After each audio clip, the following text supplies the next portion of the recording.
என்னை வணங்கி வினையை தீர்த்தவர்களுக்கு நீண்ட நாள் பிரார்த்தனை ஒன்றை நிறைவேற்றப் போகிறேன். ஒருவர் உனக்கு நேரம் சரியில்லை என்று சொன்னால் கலங்காதே, அதனை கண்டு கொள்ளாமல் என் போக்கில் விட்டுவிடு. ஏனெனில் உனக்கான நேரத்தை படைப்பவன் நானே. அதை உனக்கு நல்லதாகவும் வெற்றி உள்ளதாகவும் மாற்றி உன் எதிர்கால வாழ்க்கையில் என் ஆசியுடன் உனக்கு எல்லா வளங்களும் கிட்டும்படி நான் செய்வேன். உன் அம்மாவாகவும் அப்பாவாகவும் என்றும் உனக்கு துணையாகவும் நிற்பேன். என் பிள்ளையே, நான் எவ்வளவோ எச்சரித்தும் சில பிள்ளைகள் மாய வலைக்குள் சென்று மாட்டிக்கொள்கிறார்கள். அதாவது இல்லாத ஒன்றை அது இருப்பதாக நம்பி ஏமாறுவது, அதன் பின்பு என்னிடம் வந்து மனமுடைந்து அழுவது என்று இருக்கிறார்கள். மறுபுறம் சில பிள்ளைகள் சந்தேகம் எனும் மாய வலையை உருவாக்கி அதில் அவர்களே மாட்டிக்கொள்கிறார்கள்.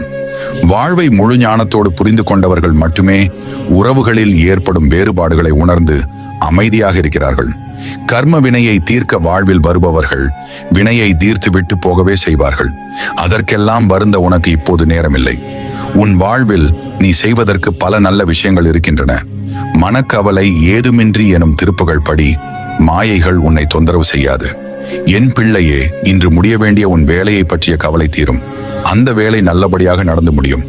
நீ திட்டமிட்டபடியே அனைத்தும் சரியாக நடக்கும். உங்கள் மனம் மகிழ்ச்சியாக இருந்தால் உங்கள் ஆரோக்கியம் சீராக இருக்கும். வாழ்வில் நடந்த மகிழ்ச்சியான நிகழ்வுகளை நினைத்து பாருங்கள். அந்த மகிழ்ச்சியில் இருங்கள். ஆரோக்கியம் மேம்படும்.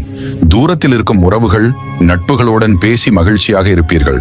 நீண்ட நாட்களாக பேசாமல் இருந்தவர்களுடன் பேசி மகிழ்வீர்கள். வாழ்வில் அவ்வப்போது ஆறுதலான நிகழ்வுகள் நடக்கும்.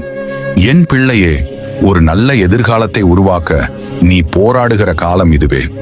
இதில் நேரும் அவமானங்களுக்கு உணர்ச்சி வசப்பட்டு நீ வினை ஆற்றாமல் அதனை அமைதியாக கடந்து செல். மற்றவர்கள் உன்னை குறைத்து மதிப்பிட்டாலோ அல்லது தவறே செய்யாமல் விமர்சித்தாலோ அந்த நேரம் நீ உணர்ச்சி வசப்பட்டு நடந்தால் நீ மாய வலையில் சிக்கிக்கொள்வாய். எனவே இப்போதே சொல்கிறேன், கவனம். உன் அப்பன் ஈசன் நான் உனக்கு முன்கூட்டியே அறிவுரை வழங்குவேன்.